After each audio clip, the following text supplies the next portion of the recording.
Okay, so we're going to pick up. We have just day two, review day two. Remember, I said that would be due on Monday. So that one has been set. We only have this last example to do. And then when we get into section 2.1, we're going to start hitting on actual calculus concepts as opposed to review stuff. Okay. All right, so number 18, it says solve this equation, and we have a natural log. You did this in STEM. What you may not remember is that you have to rewrite this as an exponential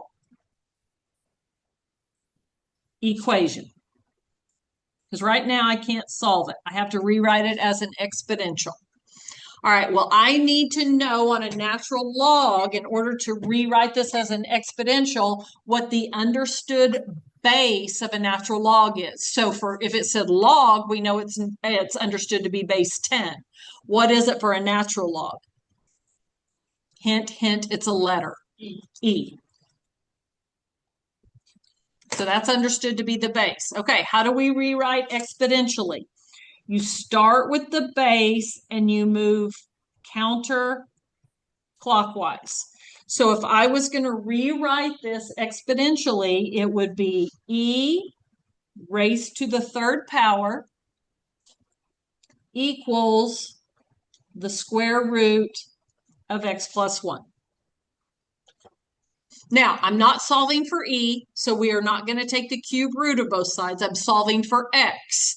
So I need to get rid of this radical. So the first thing that I'm going to do is square both sides. Okay, on the right side then, that gets rid of the radical and you're left with x plus 1. Okay, y'all, we have an exponent raised to another exponent. In our exponent rules, sometimes you add exponents, sometimes you multiply exponents. What's the rule for kind of exponents that are stacked? Am I going to get 5 or 6? It's 6. You multiply.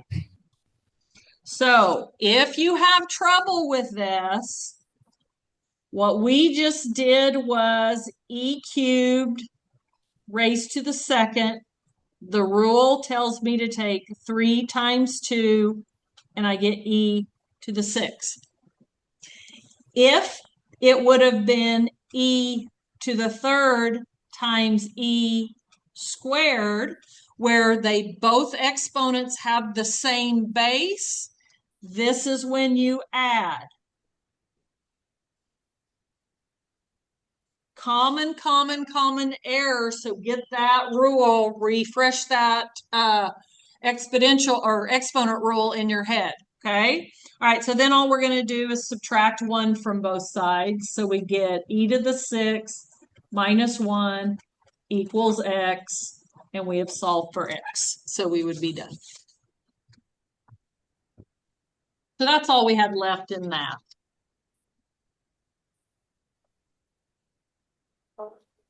So again, review day 1 is due tonight. Review day 2, I have set it due for Monday. All right, we're going to be talking about a lot once we start hitting the calculus, what is called a tangent line. So I want to give you what a tangent line is. It is a straight line that touches a curve at a single point,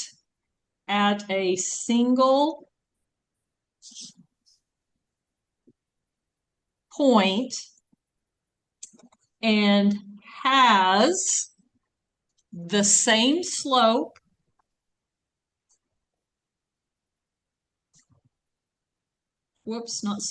slope as the curve at that point. I'll show you what I'm talking about once I draw you an example. Okay, so it's a straight line.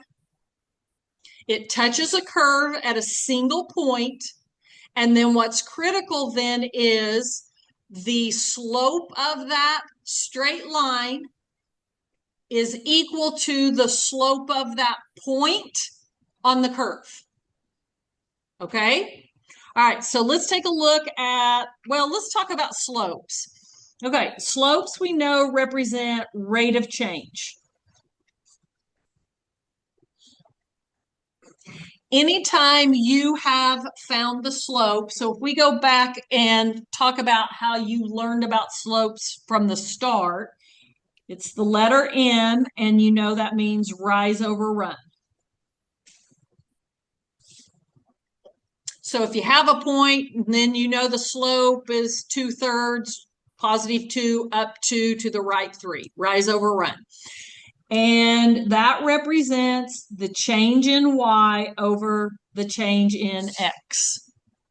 And then, of course, when you got to the point where you knew 2 points, then you would apply the formula, and that is the difference in the Y's. So it was Y2 minus Y1 over X2 minus X1.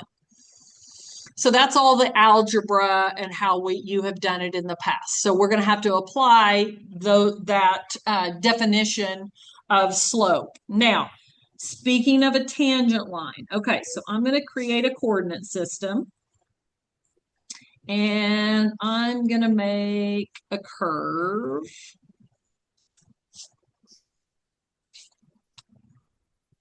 All right, so say I did a point right here on the curve. That point has a slope, and that slope is the same slope as the tangent line that intersects at that particular point. So let me see if I have my ruler, because I'm not very good at drawing straight lines. I do. Okay, so what does a tangent line look like? Okay, a tangent line means it hits the curve at this point, and only that point. So although it looks like it's more on the curve than it is, it only hits the curve at one point. So my pink line is considered a tangent line. If I knew the slope of this tangent line, now let me ask you something. You should be able to tell me something about the slope of this line. Not a number, but what can you tell me if it goes down from left to right? The slope is? Positive. Nope. Going down. Be negative. So I know the slope of this tangent line is negative, so that means the slope at that point on the curve is also negative. If I came over here and I looked at this point right here, that point has a slope. The tangent line would be right there. This blue tangent line has a positive slope because from left to right it goes up. And if I knew the slope of this blue line, that tells me the slope of the curve at that point. That's what a tangent line is. Okay? All right. So we'll be talking about area, tangent line and area. So I just want to hit on things that we do know. We know the area of a rectangle is what?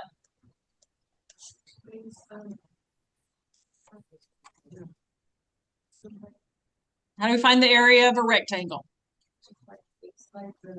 Okay, you're thinking triangle with a base and a height. Oh, okay. That's triangle. Height times width. Length times width. Triangle.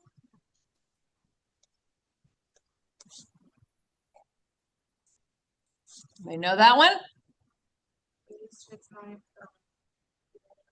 Mm-hmm.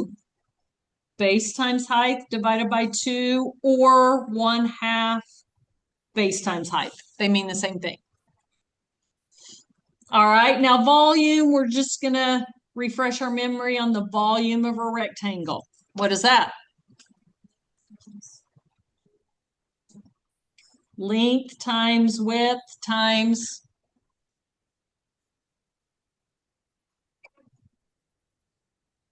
height. Okay. All right. So that's what you've done in the past. All right. So now we're going to bring calculus into this. So we've already talked about a tangent line. And we've talked about a little bit about slope. All right. So over here, it talks about without calculus. So it is placing a line through the curve, but notice it hits in 2 points. So on our graph, if we knew those two ordered pairs, we always just applied this to find the slope. Okay. Well, now with calculus, we're going to be looking at a tangent line. It only intersects at 1 point. So I do not have 2 points to apply that formula. All right, so the verbiage you're going to hear a lot is finding the limit of the function as x approaches C. So notice this is C. So here is the point. So we'd want to know the slope of that point. So now we're going to start talking about what is going on as x approaches that particular point. So limit, approaches, that's some new terminology you're going to hear. Okay? All right, that's the tangent line. Then we're also going to look at area. Okay, so over here, without calculus, I have a rectangle. We would just apply length times width. Okay. Over here, notice this is what I would want to know the area of. Well, I cannot just straight do length times width. You would have two choices. You could say, well, I could create a rectangle here and find that area, but it's not going to be exact. It's going to be a little bit too small, right? You could extend this up here and say, I'll find the area of that full rectangle. Again, it'd be an approximation, but it's going to be too big. Okay, so we're going to look at an example that plays into that here in a little bit. Okay, but before we do, we need to talk about some more items just so you know what we're talking about here. Okay, all right, so here's your f at x. This is a curve. This line is touching that curve at an individual point. So ultimately, we would want to know what is the slope at this point. Okay. All right. This is my x-axis. So let's think about this point P. I don't know the numbers, but I know that it goes over to a particular x value. So that would be my x coordinate. And then its output, you would, whatever this value is, you would plug it into the function or the equation, and your output would be f at x. So that ordered pair is at, or x. The output is f at x. So that's point P. Okay, let's say we had another point here. Because if I had 2 points, it wouldn't be the exact slope, but I'd have 2 points and I could apply the slope formula, right? Okay, I'm going to call this point Q.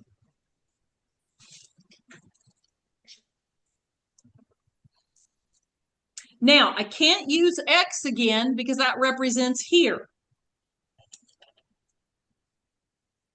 And now I want to know what this is, okay? All right, so this space in between X and then where I'm going is called the change in X. So I know this point right here is x plus some change in x. Example, if this were 2 and the change in x was an additional 5, then I know this is 7.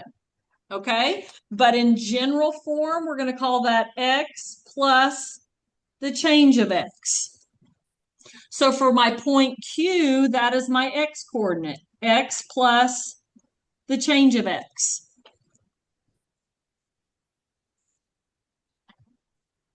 All right. So then what you would do is you would put that x value into your equation or your function.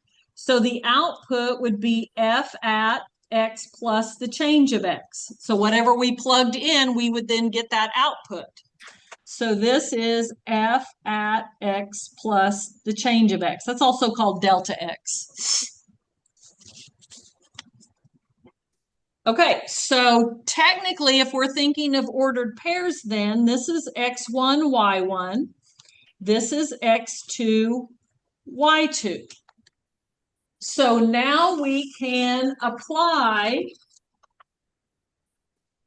this that we've used before and get kind of a general form for this. So we would do the slope equals, okay, y2 is f at x plus delta x minus y1, which is f at x, all over x2, x plus delta x minus x1, which is just x. Okay, well, do you notice anything that happens when you plug that in? There is something we can simplify.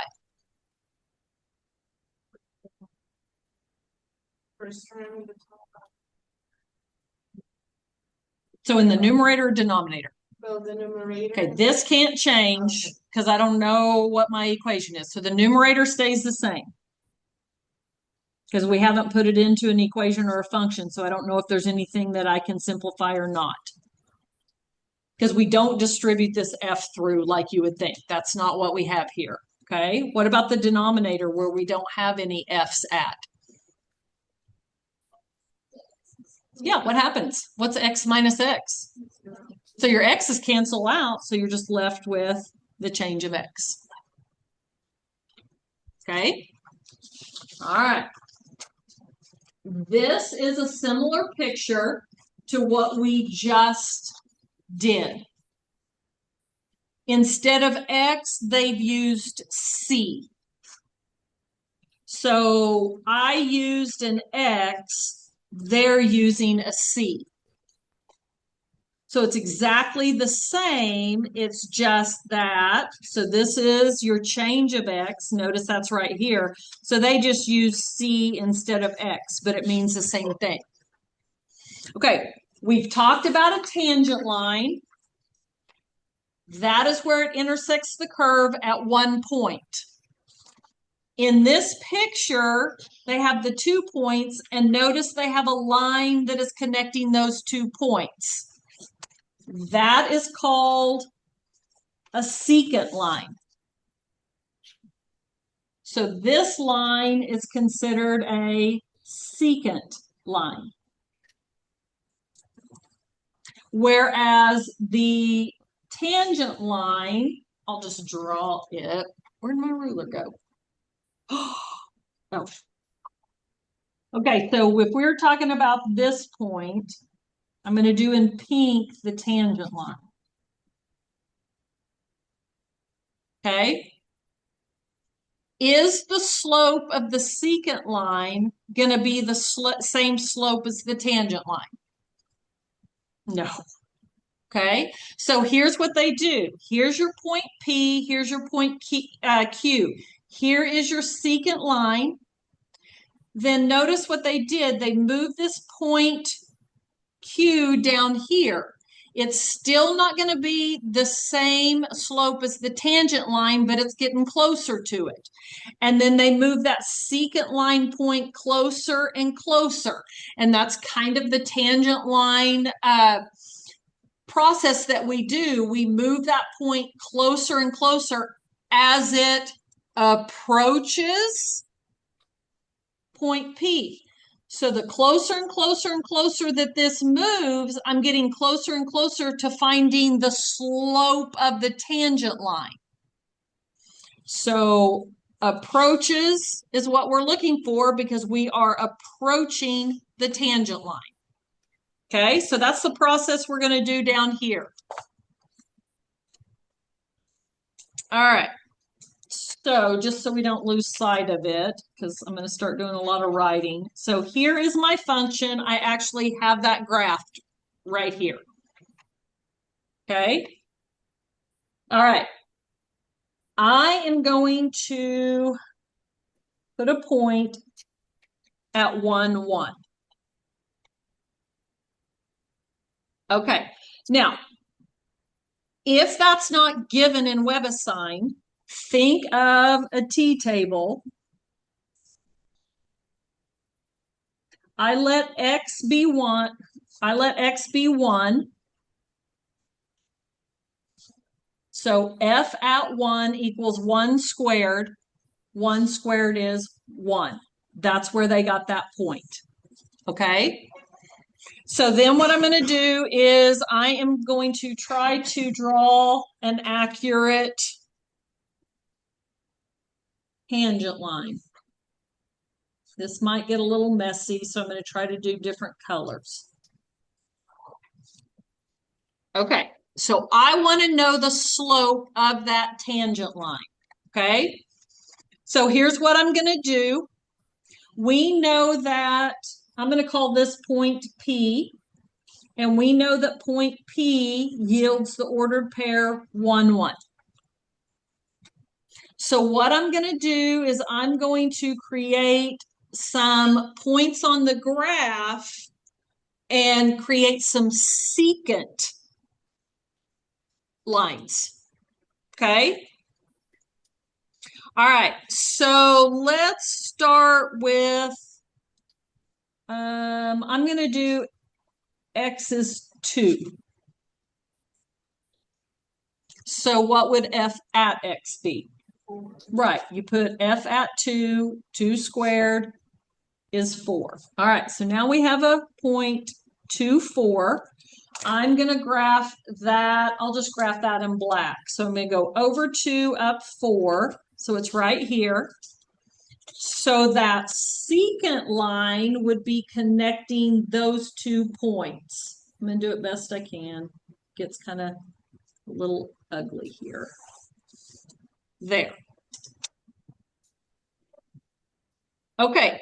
So what I can do is I have the ordered pair 1, 1 and the ordered pair 2, 4, and I can find the slope of that secant line. So I'm going to find the slope by, and again, this is your x1, y1, x2, y2. So that would be 4 minus 1 over 2 minus 1. So we would get 3 over 1 or 3. So this secant line right here has a slope of 3. That's not the slope of my tangent line, it's the slope of my secant line. So now what I'm going to do is I'm going to move this point closer. I'm going to move it on the curve to where it is closer to point P. So I used 2, I'm going to use 1.5. So f at 1.5, so go to your calculator, tell me what 1.5 squared is. We'll do this. 2.25. Thank you. All right, so that's the ordered pair, 1.5, 2.25. Okay, I'm going to do this in blue. So I'm going to go over 1.5, up 1, 2 1/4, so it's about right there. And I'm going to create a second secant line. And that's in blue. So it's still not going to give me the slope of my pink tangent line, but I do know it's getting closer to it. So we have the point P, which is 1, 1, and now I move that second point to be 1.5, 2.25. So I'm going to find the slope of that. So that would be 2.25 minus 1 over 1.5 minus 1.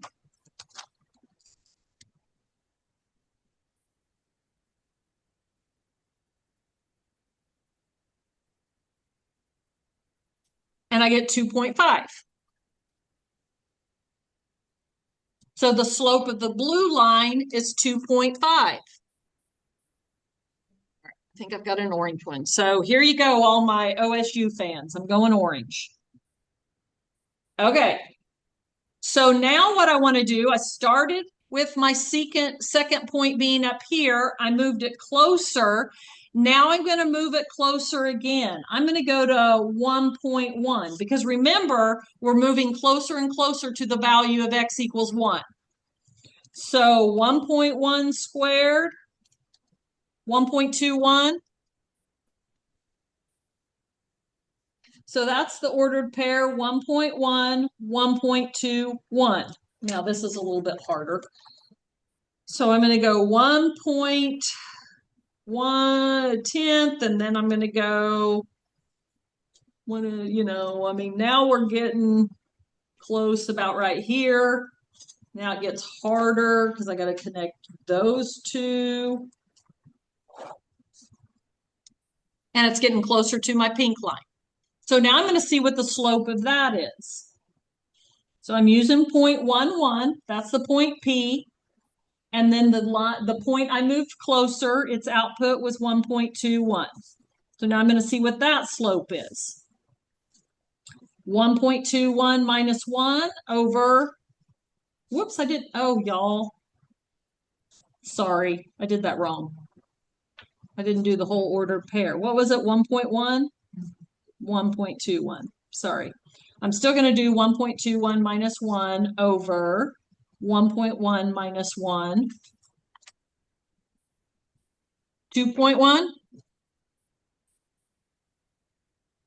Okay, now think about, these are the slopes that ultimately want to get us to have a good estimate of what the slope of the pink tangent line is. When we start at 3, 2.5, 2.1, what's your best guess right now that we're approaching?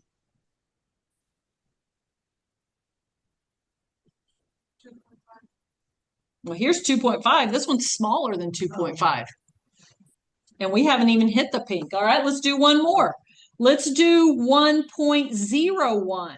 That's really close to 1, right? I'm not even going to draw a secant line because I can't get it in there. But if I was really close to that, I'm going to square it. I get, that's not, oh yeah. Oh, my Lanta. 1.01 squared. Okay, at 1.0201. All right, so that ordered pair is 1.01, 1.0201. Okay, so now I'm going to find the slope of my point P, 1, 1, and then my point that's really close to that, 1.01, 1.0201. So now I'm going to find that slope.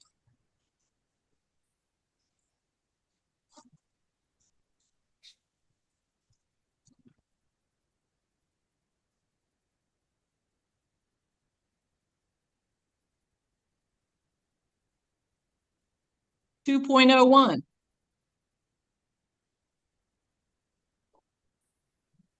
What do you think? What number do you think we are approaching? 2. Yep. So this is approaching 2.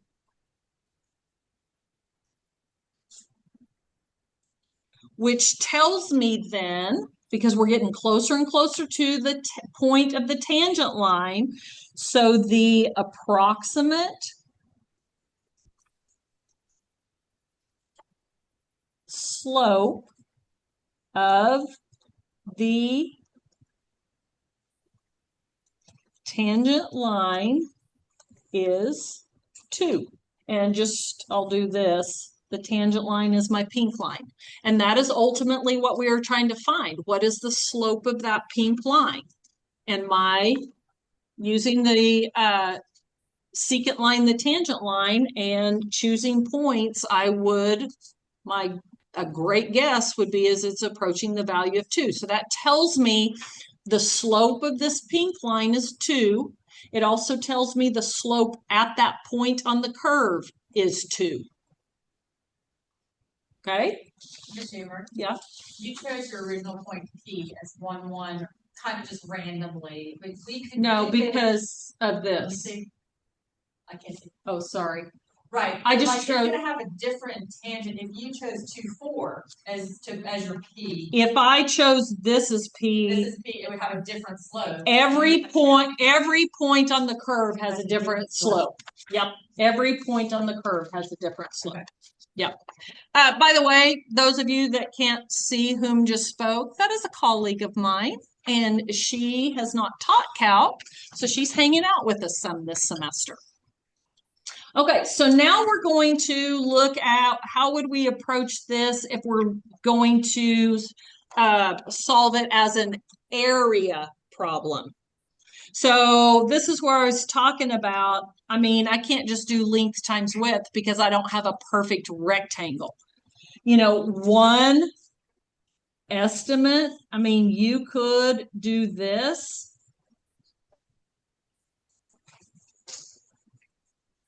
And then find that area, but that's going to be too small. You could go up here and say, well, I'll do my rectangle here. No, that actually goes over. I can't. And then all of that, but that's too big, right? All right. So what we do is that area under the curve, we will be looking at it in pieces of rectangles. Because if I look at 4 rectangles, I can do length times width and then add each of these and get a pretty good approximation. It's not going to be exact because you can see we're not including this and here it's over it.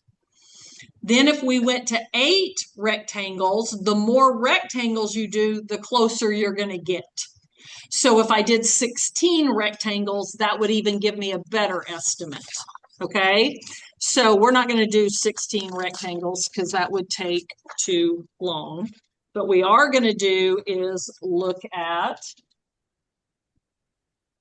all right, so we're going to do the same parabola, f at x equals x squared.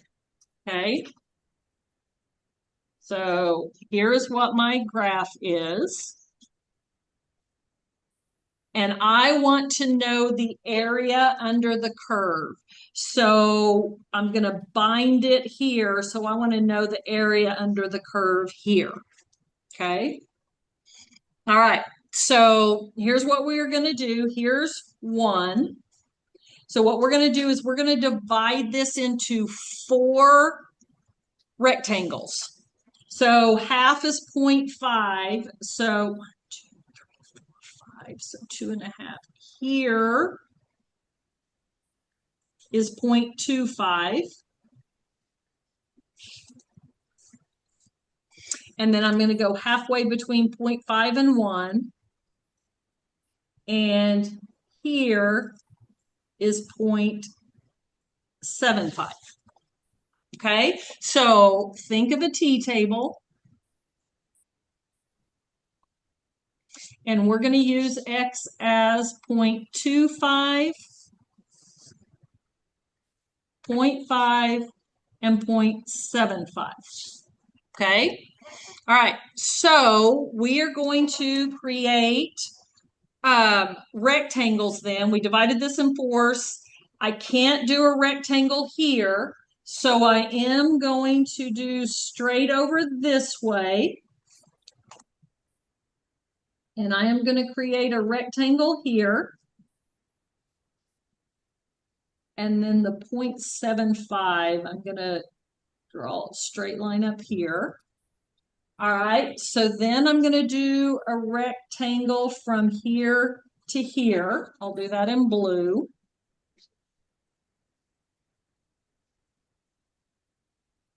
And then I'm going to do a rectangle from here to here, and I will do that in orange. Now, we know that this is not going to give us the exact area of the curve. This is just an approximation, okay? All right, so I need to find, because I need length times width, which is, so when I say width, it's actually our height here, okay? All right, so notice we're talking about the curve, so we have to consider points that are on the curve. So I want to know the ordered pair at this point right here. So I'm going to find the ordered pair. Well, we know it goes over 0.25. If you plug this number into your function, that's going to give you your output. So we're going to calculate on our calculator what is 0.25 squared. So that is this ordered pair right here.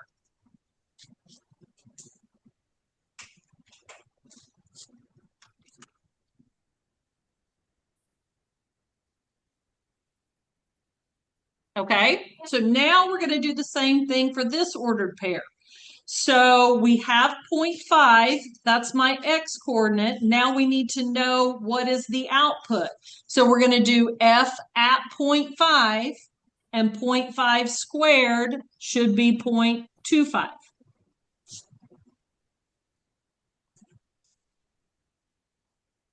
Okay, I'd like to get through at least this example. Then we're going to do 0.75, the same thing, because I want to know the ordered pair of this point. So plug in 0.75 and square it. What does that give you? 625.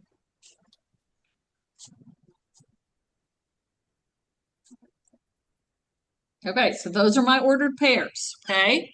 All right, so then what we're going to do is, to approximate our area, we want to find the area of each rectangle and add those together, and that'll give us an approximation. Okay, so we are going to find the area of each rectangle. Okay, so for this pink one, we need to do length times width. Well, length, what is 0.25 to 0.5? What is my length of my rectangle? How do you get from 0.25 to 0.5? So my length is 0.25. And I'm going to multiply that times width, which is basically your height. Well, your height over here is the same thing as your height over here. The height is my output of when I found my ordered pair. So that would be 0.0625. Then we're going to add that to the rectangle of my blue. Well, what is the length? 0.5 to 0.75 is what?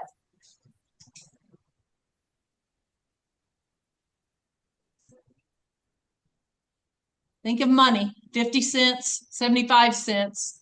What's the difference? It's 0.25 again.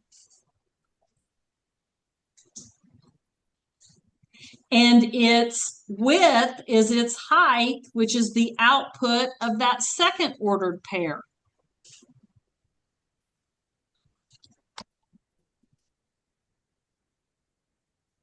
Okay, then we're going to do the orange from 0.75 to 0.1. What is that distance?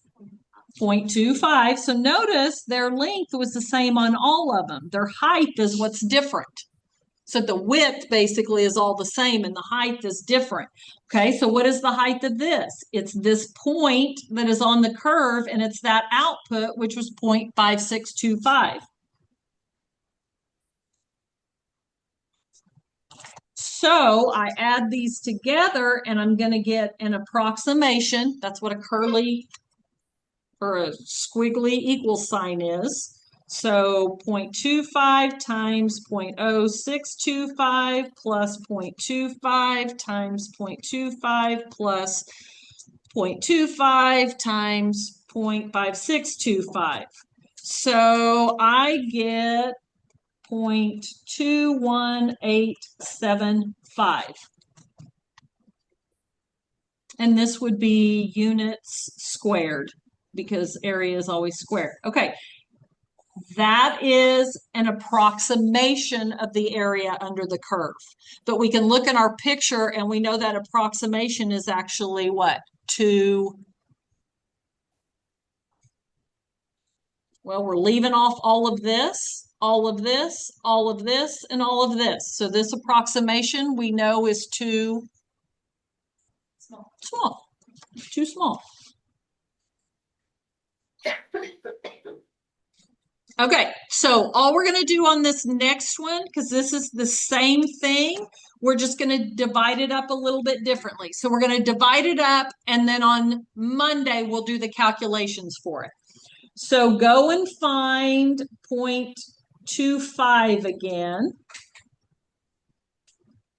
There's 0.5, and then I'm going to find 0.75 again.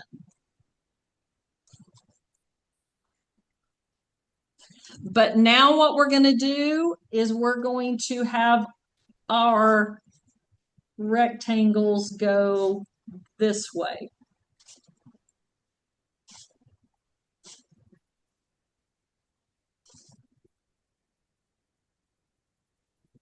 So now we're going to have 1, 2, 3,